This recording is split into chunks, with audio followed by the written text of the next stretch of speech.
I've been sitting round on some rims, getting philosophical, and I reckon car restoration has some things in common with getting your hair cut. You want to try and find someone you can trust to do it right. But if you do find that person, are you going to be able to afford them? Because the big names tend to want the big money, which is fair enough. But if it's out of budget, it's out of budget. So you do it yourself and you can just knock it out and be on the road. But what about pushing yourself, seeing how good a finish you can end up with and developing some skills? In that respect, restoring your own car seems like the easier prospect. So in this episode, I'm going to show you what I do when I'm trying to make a repair panel to get it as close to the factory metal as I can, or at least attempt to. I'm going to go now because this hat is making me want to black out. Here it is.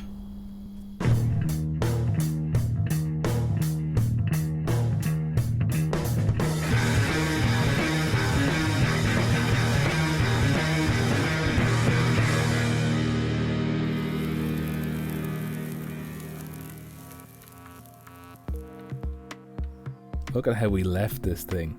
A body and one too many bags of quicklime in the boot. Or the trunk, if you're into tomatoes. We'll try and get the front end dropped later on, but for now we're into bodywork. So the only real area of concern left on the car rust-wise is the near side front inner wheel arch and bulkhead. And before we tuck into it, I should say that intro makes me sound like I think I know what I'm doing. I don't know what I'm doing. But every time I tackle a job, I get a little bit more confident and a little bit better and learn something about working with metal. And that's the payoff. This side of the car is a treasure trove of past repairs. We've got this welding that was done, I would say, quite a ways back, and then in a later repair covered over with fiberglass. And in behind it, this whole piece is resin impregnated chop strand mat. It's fiberglass. So all you can do is keep cutting away and see what you find. And by the way, it being a springtime repair, if I were to stop for the showers of rain, I'd get nothing done. Progress is slow enough as it is.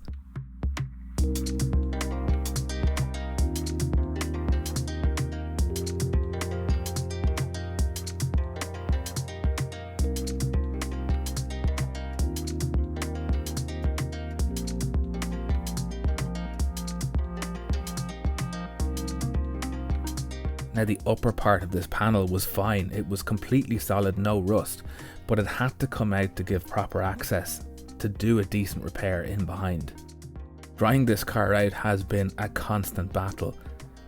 So on the overnights I was doing anything I could to keep the water from running down and into the car. And each time you see the outer wing come back on and then leave again, there's a day's work in between. Alright, this is not a new concept, it's tried and tested, ye old cardboard aided design. It's a cliche at this point, but all you need to do is find some cardboard, a cornflakes packet, a piece of craft card, just anything that isn't corrugated, put it over the repair area, usually a hole that you want to repair, and then rub or tap a hammer along the edges of your cut, and that will give you an imprint of your shape. This is also the way you would make gaskets out of gasket paper, and if you keep tapping or rubbing a hammer along an edge like this, it will cut through the cardboard, cut through the gasket paper, and leave you with your shape.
So this is the back side of the panel we need to fabricate, and on the face of it, it looks quite simple, and it is, but it does have some compound curves. Working from the top down, it has this slight roll in it that brings the panel outward, and as it runs forward on the car, it flattens out.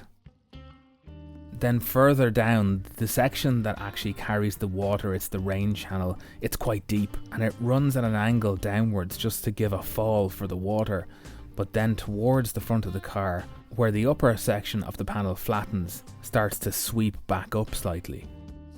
I wasn't sure I was going to be able to do this, but it's just always fun to give it a go. And lest it isn't clear, what you're about to see is a stop motion sequence. It doesn't show the panel going forward and back to the car, checking for size, shape and good fit.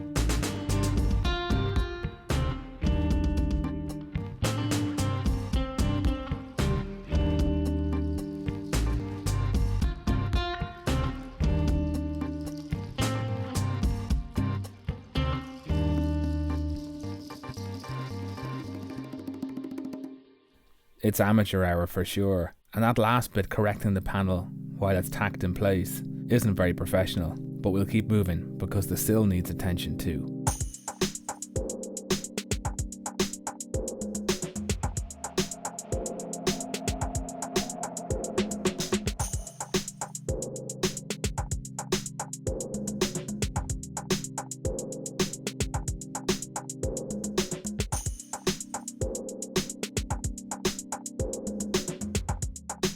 Now we've got to do some fabrication here, but seeing as I can't get to the Lotus Esprit, and I can't get to the Lotus Esprit because of restrictions, I figure I might as well do a full front suspension overhaul on this thing, and it needs it. So thinking ahead, and to make life easier, all the fasteners need a wire brushing and to be hit with some penetrating fluid.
Alright, that took ages, and by ages I mean days.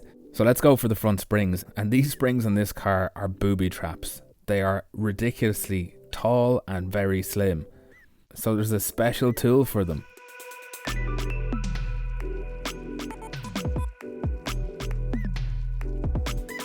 You slide 2 discs in, one top, one bottom on the spring, and then you send a central compressor down the middle that latches into the discs, compressing the spring and at the same time stopping it from springing out and taking your head off.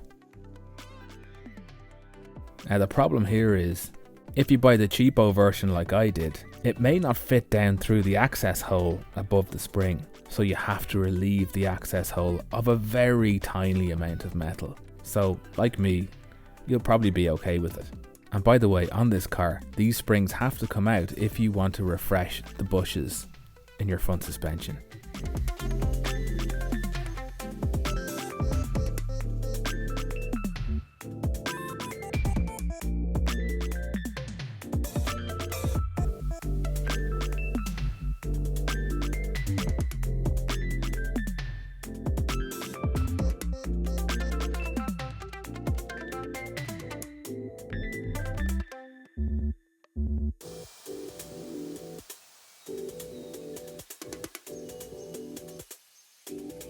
Now these spring seats were the original hiccup.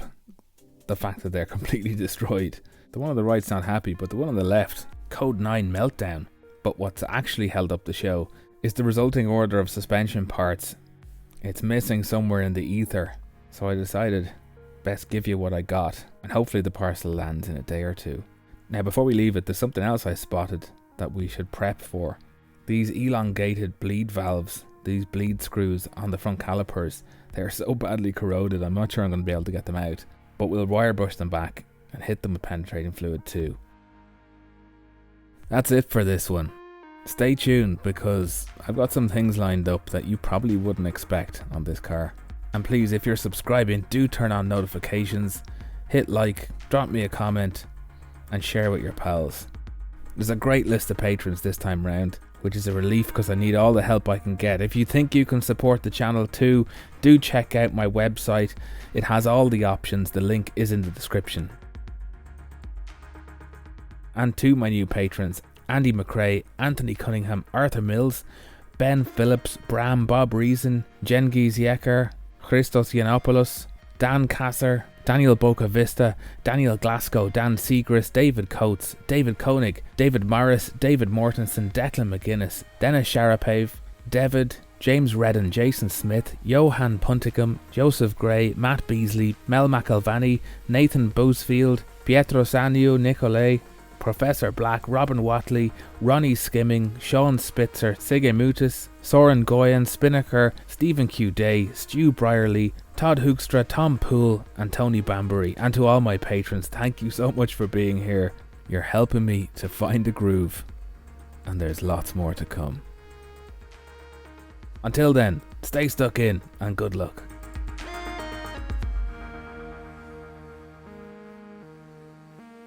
Have you subscribed yet?